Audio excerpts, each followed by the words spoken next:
Indonesia tidak siap punya pemimpin sehebat Jokowi. Kita harus akui, Indonesia tidak siap punya pemimpin sehebat Presiden Jokowi. Tidak siap secara mental dan tidak siap secara politis. Politisi kita tidak siap, pers kita tidak siap, para aktivis kita tidak siap. Bahkan kalangan seniman dan budayawan yang kita anggap berwawasan luas dan punya perspektif kemanusiaan yang jernih juga tidak siap. Politisi kaget dan melihat hadirnya figur Jokowi sebagai fenomena yang langka di dunia perpolitikan di Indonesia. Politik itu kotor, tapi kok ada politisi bersih yang bisa masuk gelanggang. Kalau istilahnya Pak Bambang Pacul, Jokowi ini Korea jenis yang berbeda. Mungkin Korea hibrida. Pers dan media kita tidak siap dan cenderung menjadi kikuk dengan hadirnya pemimpin seperti Pak Jokowi. Kalangan pers yang punya jargon bad news is a good news jadi bingung menjual berita mereka. Nulis soal Jokowi isinya baik semua, padahal berita baik tidak menjual. Lalu bagaimana mau untung? Kalau sudah begitu, mau tidak mau media harus membuat pilihan. Jadi juru berita pesanan atau menyulap berita baik menjadi seburuk-buruknya. Para aktivis juga tidak siap menghadapi pemimpin seperti Pak Jokowi. Aktivis kan tugasnya mengkritisi. Kalau bahan yang dikritisi tidak cukup untuk dikritisi, lah terus mau mengkritisi apanya? Akhirnya jadi sama seperti media. Kalau mau tetap dibilang aktivis, ya melayani jasa kritik dan demo pesanan saja. Ini aktivis apa hiperaktivis sih? Nggak perlu demo kok harus demo. Kalau aktivis jalanan melayani pesanan mungkin masih masuk akal. Lah ini aktivisnya mahasiswa. Mahasiswa itu kan kelompok yang sama-sama kita tahu memiliki kualitas dan latar belakang pendidikan yang lebih baik. Kalau akhirnya melayani pesanan atau yang sering diledek dengan istilah mahasiswa, lah terus ilmiahnya di mana? Seniman dan budayawan kita tidak kalah kalang kabutnya ketemu sosok pemimpin seperti Jokowi. Grup teater yang biasa mengolok-olok pemimpin korup jadi tidak punya bahan untuk dijadikan naskah pertunjukan. Zaman Pak Harto, zaman Pak SBY masih banyak bahan. Lah zaman Pak Jokowi ibarat sumur airnya kosong, tidak bisa ditimba. Pak Jokowi memang jadi sumber paceklik seniman-seniman yang cari makan dengan sindiran-sindiran dan kritikan-kritikan. Ide mereka mampet ketemu presiden sebersih Jokowi. Padahal seniman masih bisa makan dengan membuat atraksi dan menampilkan bakat-bakat yang hebat loh. Tapi maaf, jangan-jangan kebanyakan seniman kita aslinya nggak punya bakat. Lah terus apa bedanya sama aktivis jalanan tadi? Di kalangan budayawan yang seringkali juga disusupi rohaniawan, punya pemimpin seperti Jokowi ini banyak bikin mereka kaget-kagetan. Revolusi mental yang dijalankan Presiden Jokowi seperti mengambil alih sebagian pekerjaan mereka. Meski banyak yang mengklaim revolusi mental tidak berhasil, tapi kenyataannya kita bisa lihat sendiri. Di masyarakat telah terjadi perubahan perilaku dan sikap yang cukup menonjol, dan semua itu mengarah pada aspek mental. Kita lihat bagaimana pembangunan infrastruktur juga berjalan sejajar dengan gaya hidup masyarakat kita. Jalanan tidak sesemrawut zaman dulu. Para pengguna moda transportasi umum tertib menggunakan fasilitas. Ketaatan membayar pajak juga meningkat. Kepatuhan terhadap peraturan juga semakin baik. Toleransi beragama meningkat. Kecintaan terhadap budaya dan produk lokal juga jauh lebih baik. Terus tidak berhasilnya di sebelah mana? Tanpa sadar, budayawan dan rohaniawan kita mulai kurang kerjaan. Dan harusnya mereka bahagia karena itu. Tapi seperti yang kita lihat belakangan, mereka ikut rame-rame menyudutkan presiden. Apa karena mata pencarian mereka mulai berkurang? Kalau iya kan bisa dibicarakan. Tapi ketidaksiapan itu tidak berlaku bagi rakyat atau kelompok awam yang memang sangat merindukan pemimpin seperti Pak Jokowi. Sejak Pak Jokowi menjabat di tahun 2014 sampai hari ini, kepercayaan, kebanggaan, dan rasa cinta rakyat Indonesia kepada pemerintah, terutama presidennya, sangat tinggi. Rating approval hingga awal tahun ini masih di atas 70%. Ini tidak pernah terjadi pada presiden-presiden sebelumnya. Kalau kita lihat di media, saat kunjungan ke berbagai daerah, kita melihat masyarakat dengan tulus mengekspresikan kecintaannya kepada presiden. Dan fakta itu yang mau disangkali dan digerus oleh kelompok yang ingin merebut estafet kepemimpinan secara paksa. Mereka tidak paham, kepercayaan itu tidak bisa diambil dari rakyat, tapi ditumbuhkan dari kerja keras oleh orang yang akan mendapatkan kepercayaan itu.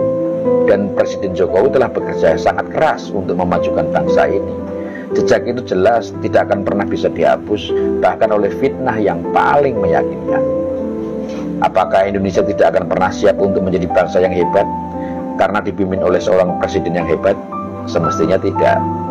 Kalau kita semua mau mengedepankan kecerdasan dan kejernihan pikir, Indonesia yang dulu bernama Nusantara pernah menjadi bangsa yang besar di mata dunia. Lalu sekarang kita ingin dibangkitkan kembali menjadi jauh lebih besar lagi. Tapi hanya karena segelintir orang yang merasa dirugikan karena kehilangan nafkah dan kekuasaan, lalu menghasut kita untuk melawan kebangkitan itu dan kita mau mengikutnya. Hanya mereka yang tidak peduli pada kedaulatan bangsa dan negara yang tidak ingin Indonesia menjadi hebat. Hanya mereka yang tidak bisa berbuat sesuka hati, yang tidak siap memiliki pemimpin yang hebat. Dan mereka itu sesungguhnya tidak banyak jumlahnya. Kalau rakyat berdaulat, maka mereka hanya bagaikan beberapa ekor lalat yang dengan mudah bisa disikat. Semoga bermanfaat.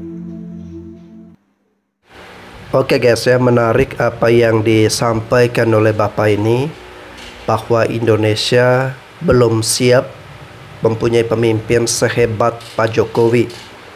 Jadi dari kalangan rohaniwan, budayawan, mahasiswa, jurnalis, pers, media dan sebagainya, semuanya dikuliti habis ya dalam video ini. Nah guys, tentu selama kurang lebih 10 tahun kepemimpinan Pak Jokowi dan sebentar lagi beliau akan digantikan oleh Pak Prabowo, ada banyak hal-hal yang sudah dilakukan untuk memajukan bangsa dan negara kita. Namun apapun itu guys ya, di setiap kepemimpinan bukan hanya Pak Jokowi, dari presiden-presiden sebelumnya dan mungkin juga presiden-presiden yang akan datang, pasti ada kelebihan, ada kekurangan, ada plus minusnya. Dan Pak Jokowi ini, saya secara pribadi bangga guys, saya punya presiden sehebat Pak Jokowi. Namun tentu ada hal-hal yang mungkin menurut saya secara pribadi guys ya, kalau kalian punya pandangan yang berbeda silakan, yang membuat saya kurang berkenan di hati ya, yakni ketika Pak Jokowi mengizinkan Mas Gibran untuk maju bersama dengan Pak Prabowo melalui jalur konstitusi yang dipaksakan ya. Lalu yang berikutnya, anak dari Pak Jokowi ini pengalamannya baru sebagai wali kota ya, belum juga menjadi gubernur atau menteri, tapi udah bisa lompat nih menjadi wakil gubernur, wakil presiden ya. Tentu ini memberikan motivasi yang kurang bagus untuk anak-anak muda Indonesia, sehingga tidak lagi menghargai proses ya. Namun terlepas dari poin itu guys ya, saya mengakui bahwa Presiden Jokowi ini presiden yang hebat, membangun bangsa kita, membangun negara kita, membangun infrastruktur, membangun banyak hal. Dan saya tetap mendoakan agar Pak Jokowi senantiasa diberikan kesehatan, diberikan umur panjang. Semoga nanti ketika beliau udah selesai dengan masa jabatannya, Pak Jokowi tetap memberikan energinya, memberikan pengabdiannya untuk bangsa dan negara kita guys. Jokowi ini memang persoalan nasional dan internasional. Dia membuat rakyat sengsara. Tidak hanya sekedar rakyat biasa, tetapi juga pegawai negeri, TNI, Polri, sampai mereka tidak bisa melaksanakan tugas sebagaimana mestinya.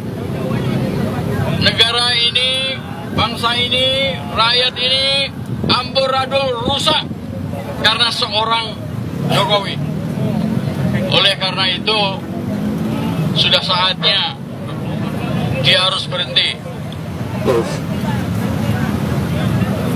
Jokowi harus berhenti.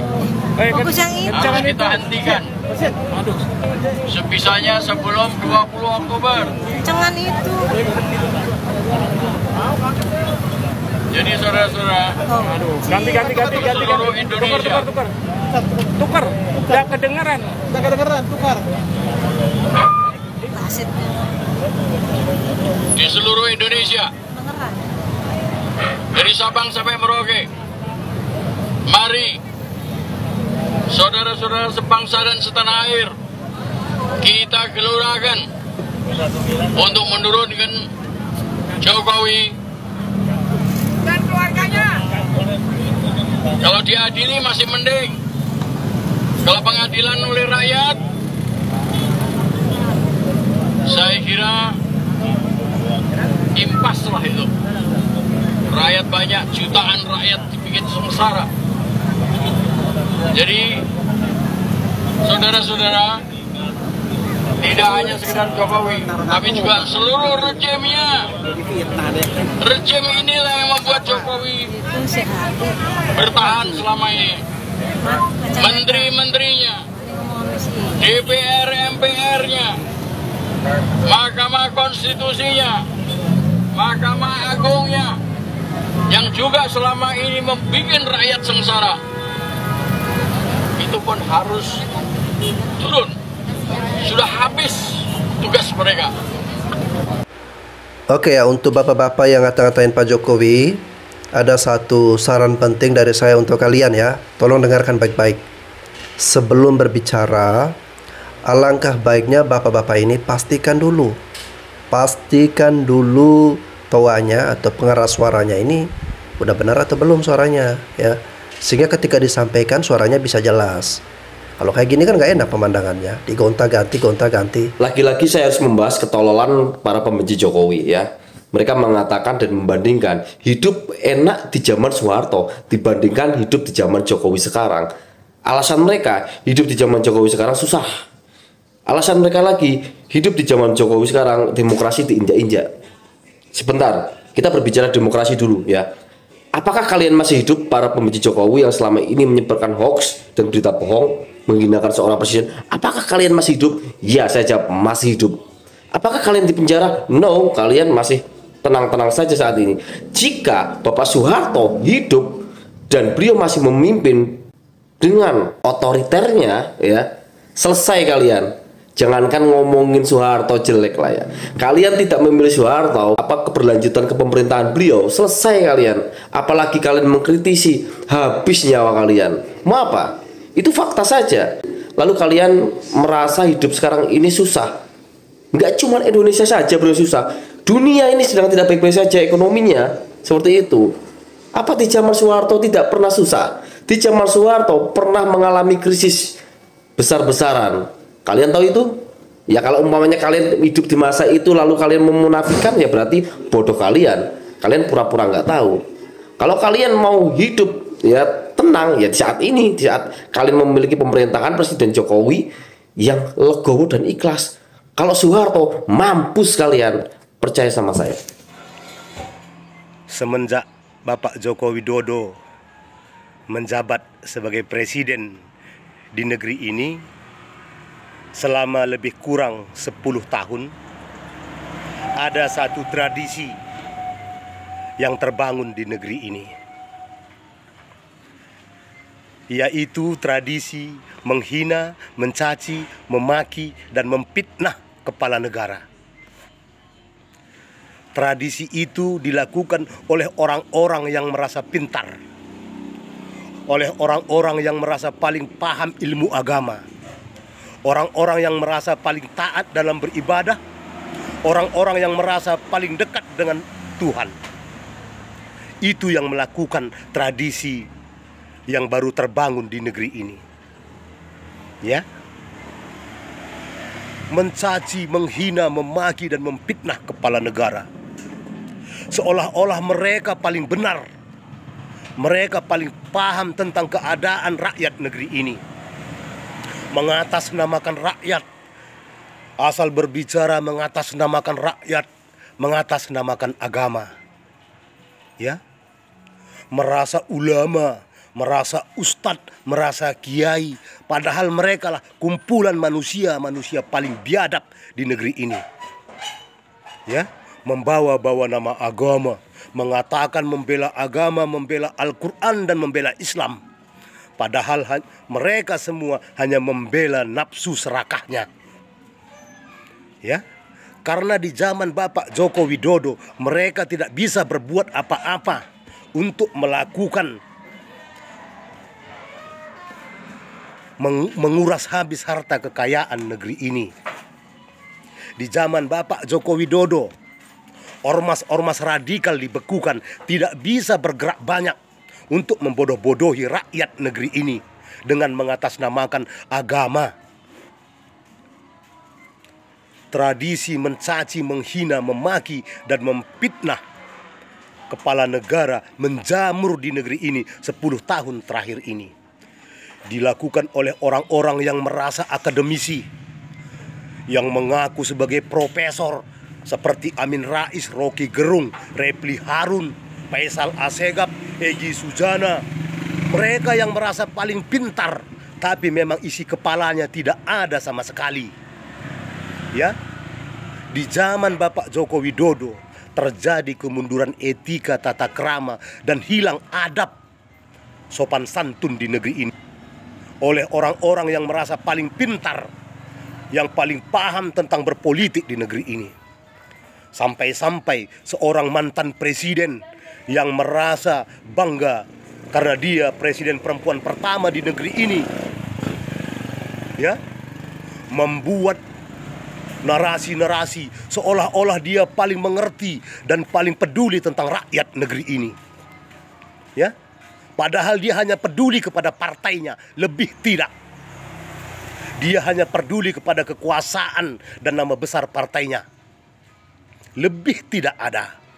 Seorang Megawati Soekarno Putri tidak ada prestasi apa-apa selama menjabat sebagai presiden di negeri ini. Ya.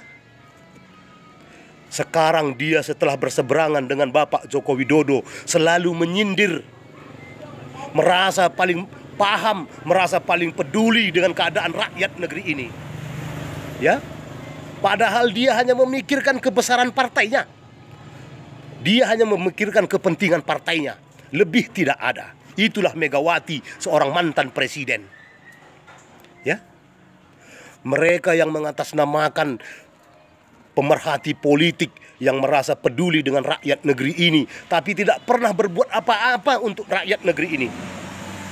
Mereka menghujat, mencaci, dan memaki kepala negara yang membangun, yang ingin mensejahterakan rakyat, terbukti dari hasil kerjanya selama lebih kurang 10 tahun.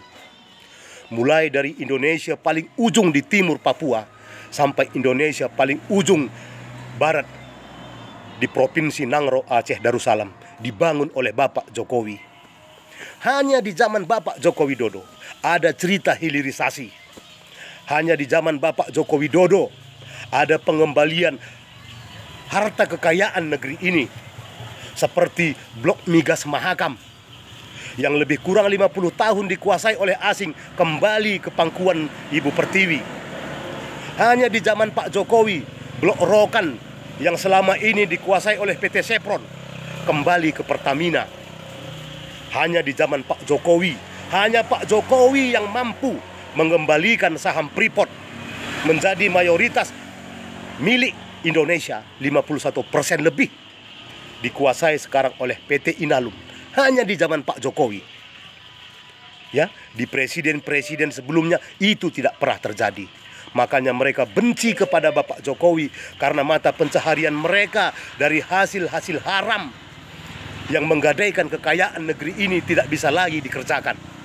Makanya mereka membenci Pak Jokowi, menghasut rakyat negeri ini untuk menjatuhkan Pak Jokowi. Itulah mereka-mereka semua yang merasa paling pintar, paling paham dengan keadaan negeri ini, tapi tidak pernah berbuat apa-apa, tidak punya andil apa-apa untuk kemajuan dan kesejahteraan negeri ini. Silahkan Anda semua yang menilai siapa pemimpin terbaik di negeri ini. Orang seperti Anies Baswedan kah yang hanya kebanyakan cocot, tidak punya prestasi apa-apa, hanya menjual bahasa-bahasa kata-kata mutiara untuk menyenangkan hati para pendukungnya? Seperti Amin Rais, Rocky Gerung, kalau tidak menghina dan menghujat, memfitnah Pak Jokowi tidak makan? Itukah yang mau Anda ikuti? Buat penilaian dan keputusan di hati Anda. Berpikirlah dengan pintar dan pakai logika. Satu hal yang perlu kita apresiasi, kebijakan besar yang dilakukan oleh Pak Jokowi sebelum nanti beliau turun dari jabatannya adalah Pak Jokowi berhasil membangun ibu kota yang baru, ibu kota Nusantara, dengan tujuan besarnya adalah agar pembangunan yang ada di negeri kita ini jangan terkesannya Jawa sentris, semuanya terpusat di Pulau Jawa, ya. Sehingga kita perlu melebarkan sayap untuk pembangunan-pembangunan di daerah-daerah yang lain. Oleh karena itu, dengan nyali yang cukup besar, keberanian yang sangat besar, Pak Jokowi mengambil gebrakan baru membangun sebuah ibu kota negara kita, ibu kota yang baru, IKN Nusantara. Dan mudah-mudahan guys ya, kita doakan semoga apa yang sudah dilakukan, dikerjakan oleh Pak Jokowi ini bisa terus berlanjut di presiden-presiden yang berikutnya. Oke guys, itu saja reaksi dari saya. Mohon maaf apabila ada hal-hal yang mungkin kurang berkenan di hati Anda. Sampai jumpa lagi di konten-konten selanjutnya.